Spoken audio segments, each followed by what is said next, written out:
Myself Mahesh from CSE A section. Now I am going to explain my operand experiment, which is to obtain routing table for each node using distance vector routing algorithm. Here is the code. First, let us understand what do you mean by distance vector routing algorithm by considering a simple example. What it means if you want to send packets from source node to destination node, it should consider the minimum distance available. Here are the three routers X, Y, and Z having independent routing tables. The distance to reach from x to x will be 0 and x to y will be 1 and x to z will be 5. Similarly for y to x will be 1, y to y will be 0 and y to z will be 2. Similarly for z to x will be 5, z to z will be 0 and z to y will be 2. Now we can see that the distance to reach from x to z is 5. But if we consider the intermediate node y, it is 3. So we can consider this path by replacing here 5 by 3. Similarly for z also. Here the distance to reach from z to x is 5. But again if we consider the intermediate node y, it is 3. So we can replace here 5 by 3.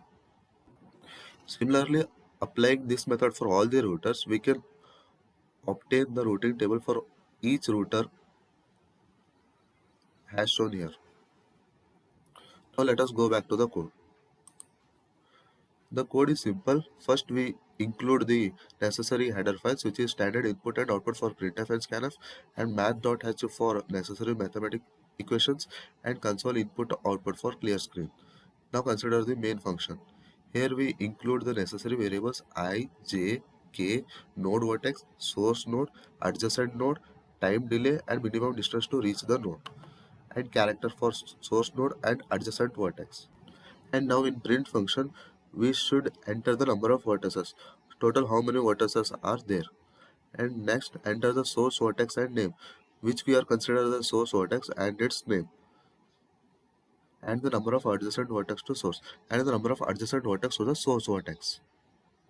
And here the time delay to reach the adjacent node and its name.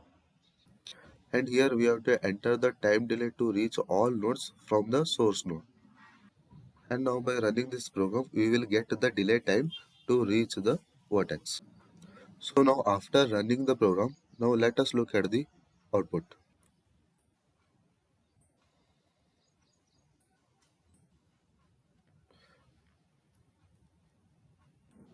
Here I entered the number of vertices as 12 and the source node and its vertex number as 10 and j, and the number of adjacent vertices to the source vertex is 4, and the time delay to reach the node A is 8 and node I is 10 and H 12 and 6k, and I enter the time delay from A to all other nodes, and I to remaining nodes, and H to remaining, and K to remaining. And here I got the minimum distance to reach that node. Thank you.